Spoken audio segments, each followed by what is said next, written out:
బేసిక్గా ధైర్యంగానే చేస్తారండి. ఎందుకంటే ఫైనల్గా ఏం డిమాండ్ చేస్తున్నారు సార్? ఎందుకంటే మీలాగా చాలామంది వాళ్ళ బయటికి మాట్లాడడానికి చాలామంది భయపడుతూ ఉంటారు. కొన్ని వందల మంది ఉన్నారని కూడా మనకి ఇప్పటికే తెలుసు. లాస్ట్ 4-5 ఇయర్స్ నుంచి జరుగుతున్న స్కామ్ కదండి. ఇలా ఒక్కొక్కరు తెలియకుండా జరిగిపోయింది. ఒక 90 పీపుల్ దాకా జరిగిపోయింది కదా.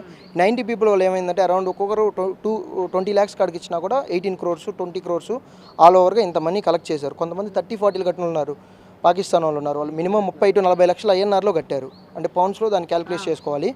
బేసిక్ ఏం జరుగుతుందంటే మీ అందరూ ఎందుకు బయటకు వచ్చామంటే ఇంకొకరు వాళ్ళ వల్ల ఎఫెక్ట్ అవ్వకూడదు, ఇంకొకరు వాళ్ళ వల్ల ఎప్పుడూ ఎఫెక్ట్ అవ్వకూడదని, ప్లస్ అలాగే వాళ్ళ దగ్గర నుంచి ఆ మనీ రావాలి.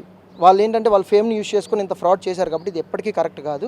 ఇది ఎప్పటికీ ఇలా దీన్ని గట్టిగా ఖండించి ఎవరైతే వాళ్ళకి సపోర్ట్ చేస్తున్నారో వాళ్ళు కరెక్ట్ కాదు, వాళ్ళు తెలుసుకొని ఎవరైతే ఒకవేళ సపోజ్ ఇప్పుడు సిస్టమ్ వర్క్ అవుతుందండి, సిస్టమ్ కూడా తెలుసుకోండి వాళ్ళు ఫ్రాడ్ చేశారు చేయలేదని. ఎందుకంటే ప్రతి ఒక్కరి దగ్గర ప్రూఫ్లు ఉన్నాయి. మీరు లైవ్లో కనెక్ట్ చేయండి, వాళ్ళని లండన్లో ఉన్న బాధితులు మొత్తాన్ని కనెక్ట్ చేయండి. వాళ్ళ కాడ లైవ్ ప్రూఫ్స్ ఉన్నాయి, అతని వాయిస్ రికార్డ్స్ ఉన్నాయి, అతని యూకే నెంబర్లు ఉన్నాయి, అతని అడ్రస్సెస్ ఎవ్రీథింగ్ ఉన్నాయి కదా. మీరు కనెక్ట్ చేసి ఒకసారి వాళ్ళ బాధలు తెలుసుకుంటే వాళ్ళు ఇన్ డీటెయిల్గా ఇంకా బాగా చెప్తారని నేను అనుకుంటున్నానండి.